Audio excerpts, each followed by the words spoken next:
मेरी पत्नी ने मेरे सामने लाखों रुपये रखे और मुझे कहा कि बस ये ना पूछे कि ये पैसे कहाँ से आ रहे हैं और आप बस इन्हें यूज कर लें, इतने ही पैसे और भी आते रहेंगे। मैंने अपनी पत्नी को सर से लेकर पांव तक देखा तो मैं हैरान रह गया। मैंने फौरन चिल्ला चिल्ला कर अपनी माँ को बुलाना शुरू कर दिया और पूछा कि आप ही बताइए कि ये औरत क्या कर रही है, जरा इसकी शक्ल देखिए। जब मेरी माँ ने मेरी पत्नी की तरफ देखा तो वो भी हैरान रह गई, क्योंकि मेरी पत्नी के चेहरे पर मैंने अपनी शादी का मामला अपनी माँ पर छोड़ दिया था। मैंने उन्हें कहा था कि वो जिस लड़की से मेरी शादी करवाएगी मैं कर लूंगा, लेकिन मेरी शर्त यह है कि लड़की खूबसूरत होनी चाहिए। मेरी माँ को मेरी शादी करने का बहुत शौक था, क्योंकि मैं उनका इकलौता बेटा था। मेरी 3 बड़ी बहनें थी जिनकी शादी हो चुकी थी, और अजीब बात यह थी कि शादी के बाद वो वापस घर एक बार भी नहीं आई थी, क्योंकि वो आना ही नहीं चाहती थी। ये क्या मामला था, ये एक अलग कहानी है। अब मेरी माँ मेरी शादी करवाना चाहती थी। बेटियां तो उनके घर से ऐसी निकली कि मुड़ के वापस ही ना आई, इसलिए वो चाहती थी कि इस घर में एक अच्छी सी लड़की आ जाए ताकि घर सूना सूना ना लगे। और जब मेरी माँ ने कहा कि वो मेरी शादी एक पढ़ी लिखी लड़की से करवाना चाहती है तो मैं हत्थे से ही उखड़ गया, क्योंकि मैं पढ़ी लिखी लड़की से शादी नहीं करना चाहता था। इसकी भी बहुत सारी वजह थी। माँ ने मुझे ऐसी बात बताई कि मैं हैरान रह गया। दरअसल मेरे बाबा भी पढ़े लिखे और धर्म पर चलने वाले इंसान थे। अपने धर्म से उनको बहुत ज्यादा मोहब्बत थी। ये अलग बात है कि उनका अपना ही धर्म था जिसको वो फॉलो करते थे। उन्होंने सिर्फ इस बातों पर ज्यादा जोर दिया हुआ था जो उनके लिए आसान थी और जिनको वो अच्छा समझते थे। माँ से पहले उन्होंने एक और शादी की थी, लेकिन वो औरत उनको 3 महीने बाद ही छोड़कर चली गई और फिर उन्होंने मेरी माँ से शादी कर ली। मेरी 3 बहनें थी जो मुझसे बड़ी थी। मेरे बाबा ने घर का माहौल ऐसा घुटन वाला बना रखा था कि वो बेचारी यहाँ से निकलने की ऊपर वाले से प्रार्थना करती थी, और उनके लिए जो भी पहले पहले रिश्ते आए उन्होंने हाँ कर दी। ये भी नहीं देखा कि लड़का कैसा है, शक्ल कैसी है। उन्होंने कहा कि बस हमें इस घर से निकाल दे, क्योंकि इस घर का माहौल तो कभी नहीं बदलेगा। मेरे बाबा घर में ना टीवी लगाने देते, ना फोन रखने देते, न कोई तस्वीर लगाने देते, न कहीं आने जाने देते। जबकि हम लोग दिल्ली शहर में रहते थे। ये कोई ऐसी जगह तो नहीं थी जहाँ पर आप कहे कि यहाँ कुछ है ही नहीं देखने के लिए, और सब लोग ही घरों में रहते हैं, ज्यादा आना जाना नहीं करते। अरे दिल्ली तो इस वजह से ही मशहूर है कि यहाँ पर देखने के लिए इतनी सारी चीजें हैं। मेरे बाबा ने तो जैसे मेरी बहनों को कैद करके रखा हुआ था। वो घर से सिर्फ तभी निकलती थी जब वो बीमार होती थी, वो भी इतनी बीमार कि डॉक्टर को दिखाने के अलावा कोई चारा ना होता तो उनको बाहर ले जाते। मेरी बड़ी बहन तो अक्सर पेट दर्द का बहाना करती थी कि डॉक्टर के पास जाने के बहाने जरा बाहर की हवा खा लेगी, और इस चक्कर में बेचारी इंजेक्शन भी लगवा लेती थी कि किसी को शक न हो कि उसने झूठ बोला है। यानी कि वो इस हद तक तंग आ गई थी, इसलिए वो घर से चली गई। मुझे भी मेरे बाबा पर बहुत गुस्सा आता था। मैं लड़का था, लेकिन मुझ पर भी वो बहुत सी पाबंदियां लगाते थे। जब मेरी माँ ने कहा कि उन्होंने मेरे लिए एक पढ़ी लिखी लड़की पसंद कर ली है, तो मैंने कहा कि मैं इससे बिल्कुल भी शादी नहीं करूंगा। मुझे ऐसे लोग बिल्कुल अच्छे नहीं लगते। उनके दिमाग 7वें आसमान पर होते हैं। इन पढ़े लिखे लोगों को तो बस अपनी ही पड़ी रहती है, और उनके अजीबोगरीब तरह के रूल होते हैं। मैंने माँ से कहा कि आपने पढ़े लिखे लड़के से शादी करके कौन सा सुख पा लिया है जो आप मेरी शादी करवाना चाहती हैं। मेरी माँ ने कहा कि पागल, वो औरत है और तू मर्द है, तेरे ही रूल चलेंगे। तुम्हारे बाबा तो मर्द थे, इसलिए घर पर उनका राज था। मैंने माँ को कहा कि माँ, अब वो जमाना नहीं है। दरअसल घर औरत का ही होता है, औरत का राज होता है। राज हो ना हो, तरीका और रूल तो औरत के ही होते हैं। बस मुझे शादी नहीं करनी। लेकिन जब मुझे मेरी माँ ने उस लड़की की तस्वीर दिखाई तो मैं हैरान रह गया। मुझे ऐसा लगता था कि ये तस्वीर किसी एक्टर की है जिसको सादा से कपड़े पहनाकर मुझे दिखाया जा रहा है। इतनी खूबसूरत लड़की मैंने अपनी जिंदगी में नहीं देखी थी। मेरी माँ ने कहा कि देख कितनी प्यारी है, शरीफ है, पढ़ी लिखी है, बच्चों को ट्यूशन पढ़ाती है। अब तू बता, इससे ज्यादा अच्छी लड़की तुझे कहीं मिलेगी वाला? आजकल तो लोग बहुत ही बुरे हो रहे हैं। ये तो रिश्तेदार भी अच्छे हैं और लड़की भी खूबसूरत है, बच्चों को भी पढ़ाती है और दिन रात भगवान को याद करती रहती है। ऐसी बहू तो किस्मत वालों को मिलती है। मैं खामोश हो गया। मैंने माँ से कहा कि आपकी जो मर्जी वो करें।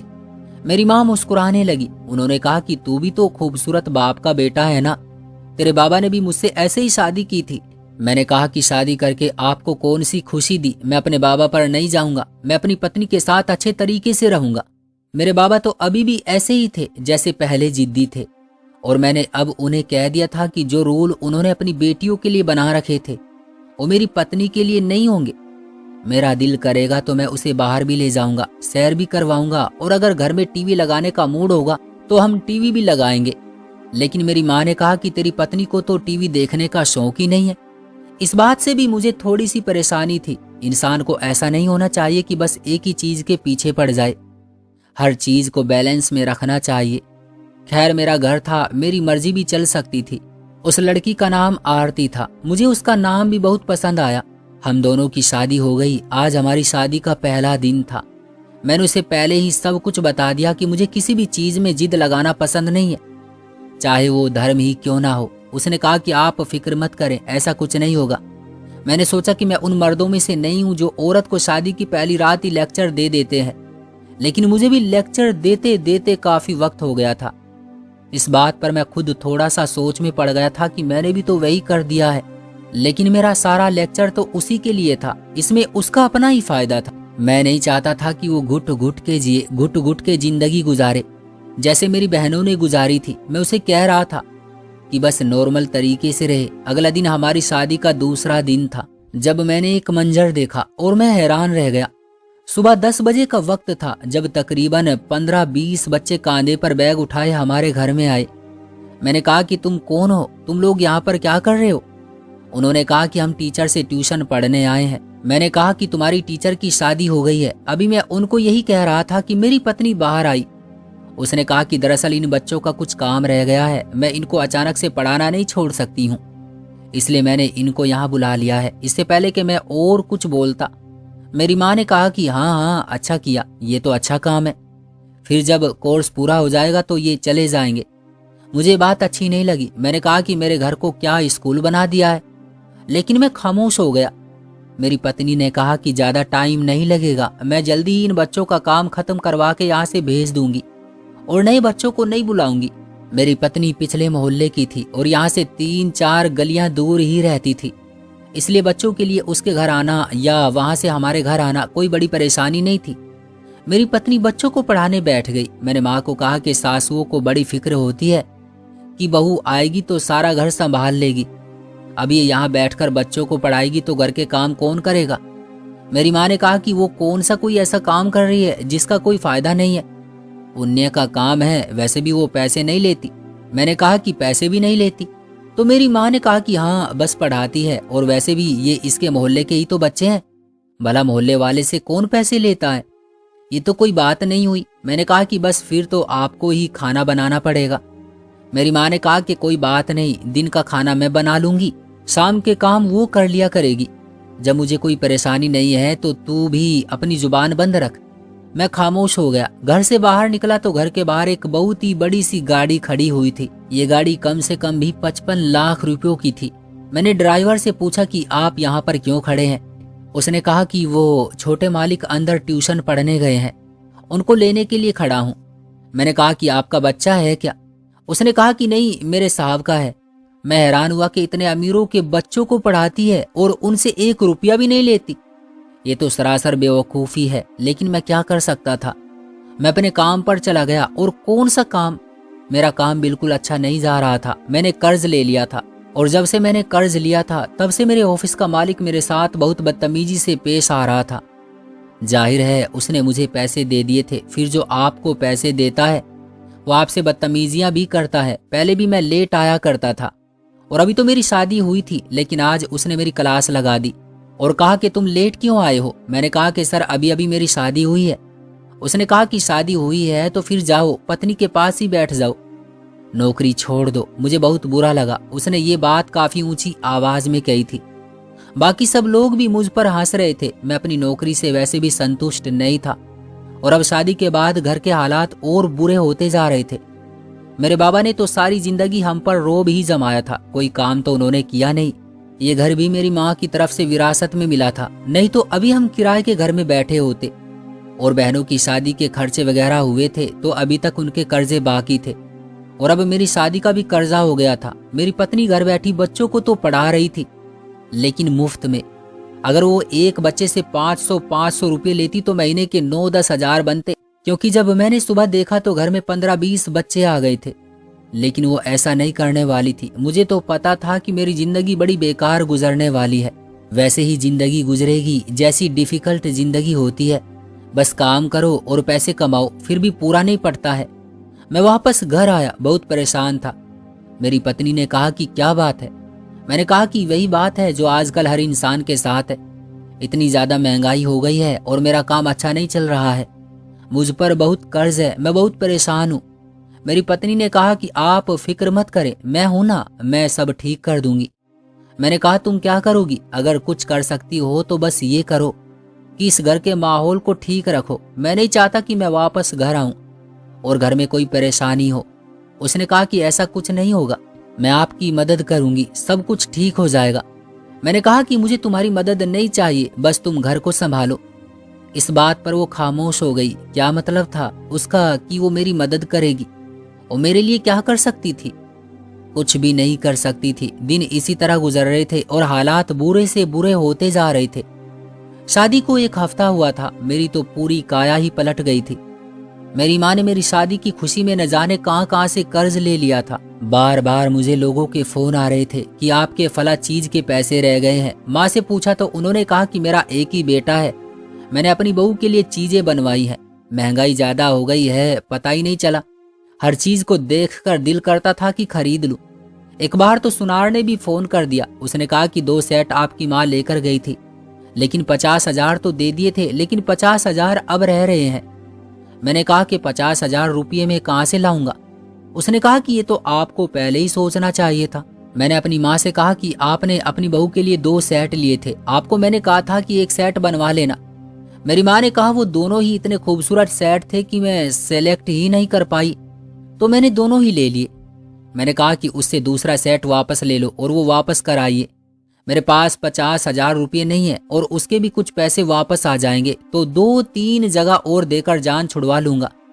मेरी माँ ने कहा कि मैं बिल्कुल भी ऐसा नहीं करूंगी। कितनी बुरी बात है कि हम उसे चीजें देकर वापस ले लें। अभी तो शादी को 1 हफ्ता भी नहीं हुआ है, वो क्या सोचेगी? वो कहेगी क्या मुझे ये सब इसलिए दिया था कि मुझसे वापस ले सके? मैंने कहा कि वो बड़ी आगे आगे होती है कि मैं मदद करूंगी, मैं सब कुछ ठीक करूंगी। उससे कहिए कि मदद करने का वक्त आ गया है।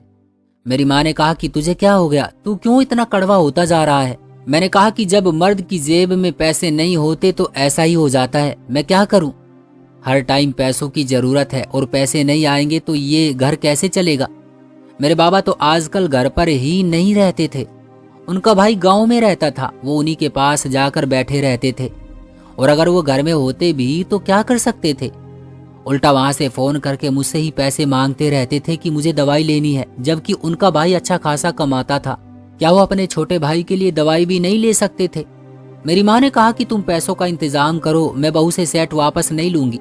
मैंने माँ को कहा भी, लेकिन उन्होंने मेरी बात नहीं मानी और उन्होंने मुझे ये भी कहा कि तुम अपनी पत्नी से खुद भी ये बात मत करना। उन्होंने मुझे अपने सर की कसम दी और कहा कि अगर तुमने ऐसा किया तो हम शर्मिंदा हो जाएंगे, और मैं नहीं चाहती कि हम शर्मिंदा हो जाएं। मैंने सोचा कि शर्मिंदा ना हो, चाहे सड़क पर आ जाए तो क्या फायदा। मैं बहुत परेशान था। मेरी पत्नी मेरे पास आई और कहने लगी कि आपके लिए खाना गर्म कर दूं? मैंने कहा कि नहीं। उसने कहा कि फिर चाय बना दूं? मैंने कहा कि नहीं। उसने कहा फिर दूध गर्म करके ले आती हूं। मैंने कहा कि तुम क्यों मेरे सर पर नाच रही हो? मैंने तुम्हें एक बार कह दिया कि यहाँ से चली जाओ तो चली जाओ। मैंने उस पर गुस्सा कर दिया। बाद में मुझे एहसास हुआ कि मुझे ऐसा नहीं करना चाहिए था। मैंने कहा कि मैं बहुत परेशान हूँ। उसने कहा कि क्या परेशानी है? मैंने कहा कि वही पैसों की परेशानी है। वैसे बात तो अजीब सी थी कि अभी मेरी शादी हुई थी, ये टाइम मुझे अपनी पत्नी के साथ गुजारना चाहिए था। हम कहीं जाते, सैर करते, एक दूसरे के साथ वक्त गुजारते, लेकिन यहाँ परेशानी ही खत्म नहीं हो रही थी। तो फिर मैं क्या करता? इन परेशानियों को मुझे ही हल करनी थी। मेरी पत्नी ने कहा कि ठीक है। वो जाकर अपनी जगह पर बैठ गई। उसकी नजर मुझ पर ही थी। मैं अपने फोन पर बैठा ऑफिस की कोई असाइनमेंट बना रहा था। वो बार बार मेरी तरफ देखती, परेशान होती, फिर उठकर भगवान के सामने बैठ जाती। तो मैं दिल में सोचने लगा कि ये मेरे लिए बस इतना ही कर सकती है कि ऊपर वाले से प्रार्थना करे। लेकिन मेरे लिए प्रार्थना तो तब स्वीकार होती ना जब मेरी किस्मत अच्छी होती।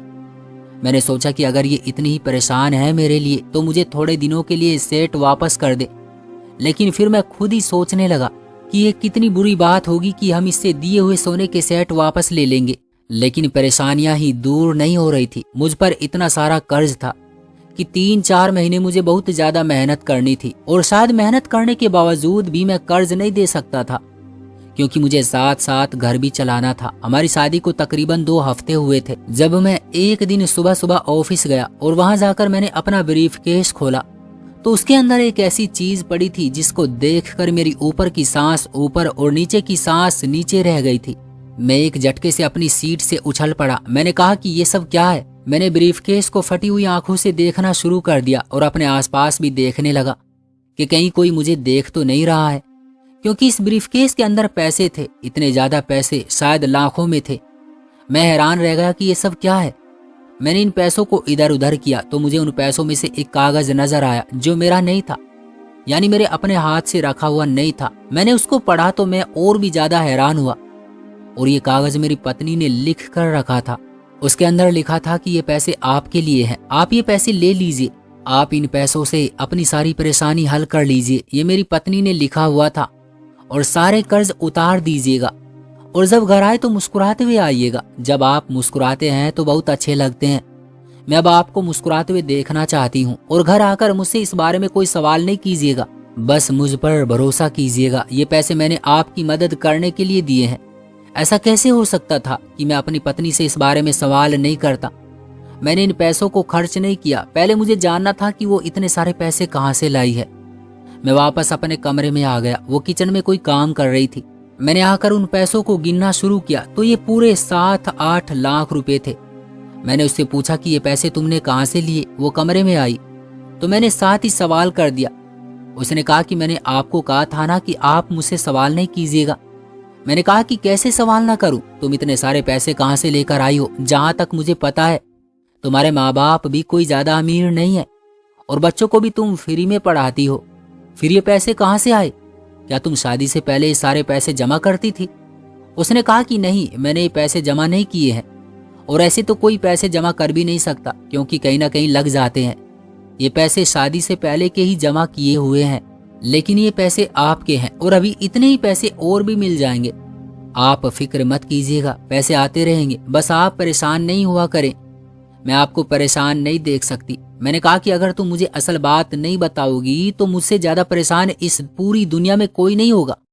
मुझे बताओ कि असल बात क्या है।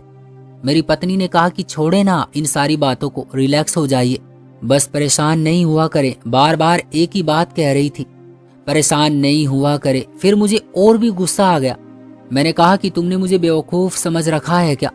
तुम इतने सारे पैसे लेकर आ रही हो और मुझे कह रही हो कि अब मैं परेशान नहीं हूँ, पैसे आते रहेंगे। आखिर तुमने मुझे समझ क्या लिया है? कहीं तुमने मुझे वो तो नहीं समझ लिया जो मैं बोलना भी नहीं चाहता। मैंने चिल्लाकर अपनी माँ को भी बुला लिया। मैंने कहा कि ये देखिए आपकी बहू क्या कर रही है और क्या कह रही है। मेरी माँ ने कहा कि क्या हो गया, क्या कह दिया मेरी बहू ने? मैंने कहा कि आपको बहुत शौक था पढ़ी लिखी लड़की लाने का। यह है इस पढ़ी लिखी लड़की की असलियत। 7-8 लाख रुपए न जाने ये कहाँ से लेकर आई है, और मुझे कह रही है कि अभी और भी पैसे आएंगे। लगता है कि इसने जेवर बेच दिए हैं। मैं गुस्से में था, ये भूल गया कि जेवर 7-8 लाख के नहीं थे। मैंने अलमारी खोलकर जेवर चेक करना शुरू किया, लेकिन मैं हैरान रह गया। जेवर तो वहीं पर पड़ा हुआ था। मैंने उसकी माँ को फोन किया और कहा कि क्या आपकी बेटी ने आपसे कुछ पैसे लिए हैं? तो उन्होंने कहा कि नहीं बेटा, हमारे पास तो खुद पैसे नहीं है, तो इस बारे में तुम क्यों बातें कर रहे हो? मैंने कहा कि कुछ नहीं आंटी, मैं आपको बाद में बताऊंगा। मेरी माँ मुझे रोक रही थी। मैं पागल हुआ जा रहा था, कभी अलमारी खोलता कभी फोन करता। मेरी माँ ने कहा कि इतना क्यों गुस्सा कर रहे हो? मेरी पत्नी ने रोना शुरू कर दिया। मैंने कहा कि इससे पूछे कि ये पैसे कहाँ से लेकर आई है, ये तो कहीं गई भी नहीं थी, फिर ये इतने पैसे कहाँ से आ गए? मेरी माँ ने कहा कि तू चुप करके बैठ जा, गुस्सा थूक दे। उन्होंने मुझे पानी पिलाया। मैं एक तरफ बैठ गया। मेरी पत्नी रो रही थी। मेरी माँ ने उसे भी चुप करवाया और पूछा कि बेटी तुम इतने पैसे कहाँ से लेकर आई हो? उन्होंने प्यार से पूछा तो मेरी पत्नी ने कहा कि मैं 10-12 साल से बच्चों को पढ़ा रही हूँ, लेकिन मैं इन बच्चों से 1 रुपया नहीं लेती। मेरे पास गरीबों के बच्चे नहीं आते, कुछ अमीरों के बच्चे भी आते हैं, उसमें से ही एक बच्चे के घर वाले हैं। जो बहुत ज्यादा अमीर है। इस पूरे शहर में उनके बड़े बड़े टाउन है। मैंने उनसे बात की थी, उन्होंने मुझे अपनी बेटी बना ली है। उनकी कोई बेटी नहीं है, क्योंकि उनकी एक ही बेटी थी जिसका बच्चा मेरे पास पढ़ने आता है। उनकी बेटी बीमार होकर इस दुनिया से चली गई। तब से ही वो मुझे अपनी बेटी समझते हैं। मैंने उनसे बात की तो उन्होंने कहा कि वो मुझे पैसे दे देंगे, और उन्होंने मुझे ये पैसे दे दिए। उन्होंने कहा कि मैं ये पैसे तुम्हें किसी कर्ज पर नहीं दे रहा हूँ, बस तुम ये पैसे यूज कर लेना। मैंने कहा कि कौन है इतना अमीर आदमी जिसने तुम्हें बिना वजह 7-8 लाख रुपए दे दिए, और वो तो और भी पैसे देने को तैयार है। मैं अभी भी गुस्से में था। जब मेरी पत्नी ने उसका नाम बताया तो मैं हैरान रह गया।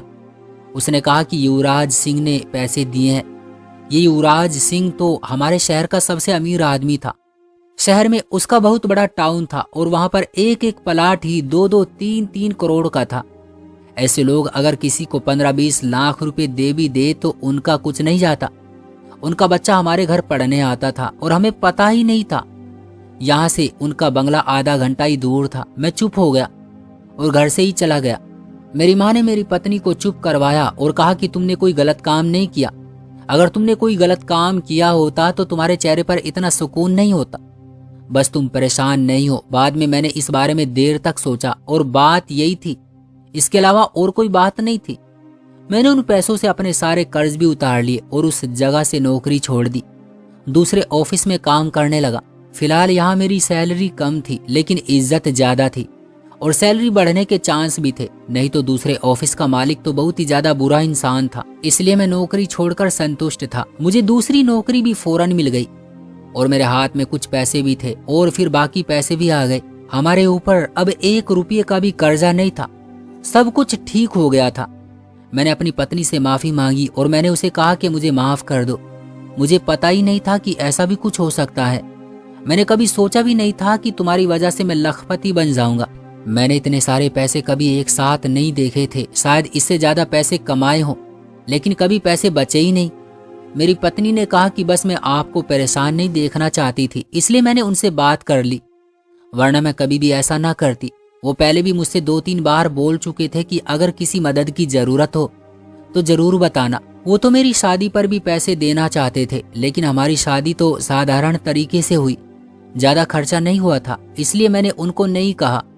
बस ये समझ ले कि मेरे लिए एक ऑप्शन था जिसको मैं इस्तेमाल नहीं करना चाहती थी, लेकिन फिर कर बैठी, वो भी सिर्फ आपके लिए। मैंने अपनी पत्नी को कहा कि मुझे माफ कर दो, बस मैं उलझा हुआ इंसान था, लेकिन अब सब कुछ ठीक हो गया है। मेरे ऊपर अब कोई कर्जा नहीं है और तरक्की के चांस भी है।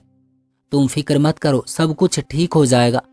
इसके बाद से मुझे मेरी पत्नी से जैसे मोहब्बत ही हो गई थी। इसलिए नहीं कि उसने मुझे पैसे दिए थे, इसलिए कि उसने मेरा एहसास किया और मेरे लिए उसने अपने रूल को तोड़ा। मेरे लिए उसने किसी से पैसे मांगे, जबकि उसने अपनी शादी के लिए भी पैसे नहीं मांगे थे। अपने माँ बाप की तंगी के लिए भी नहीं मांगे, लेकिन अपने पति की तंगी के लिए मांगे। ये बात बहुत बड़ी थी, क्योंकि ये सरासर एहसास पर थी। अब मैं अपनी पत्नी के साथ ऐसे खुश रहता था। अब हमारी जिंदगी बहुत अच्छी थी।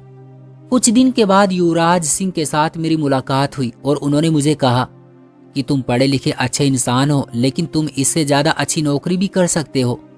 उन्होंने मुझे अपने ऑफिस में नौकरी दे दी और मेरी सैलरी भी लाखों में लग गई। मेरी पत्नी मेरी जिंदगी में क्या आई, मैं तो अमीर हो गया, वो भी सिर्फ 2 हफ्ते के अंदर अंदर। अगर मैं ऐसा कहूं तो इसमें कुछ भी गलत नहीं होगा। दोस्तों, आपका क्या ख्याल है इस कहानी के बारे में? कमेंट बॉक्स में हमें जरूर बताइएगा। वीडियो को लाइक कर दीजिए और चैनल पर नए हैं तो चैनल को सब्सक्राइब भी कर लीजिए, ताकि आने वाली वीडियो आपको तुरंत मिले। मुझे दीजिए अगली वीडियो तक इजाजत। तब तक के लिए धन्यवाद।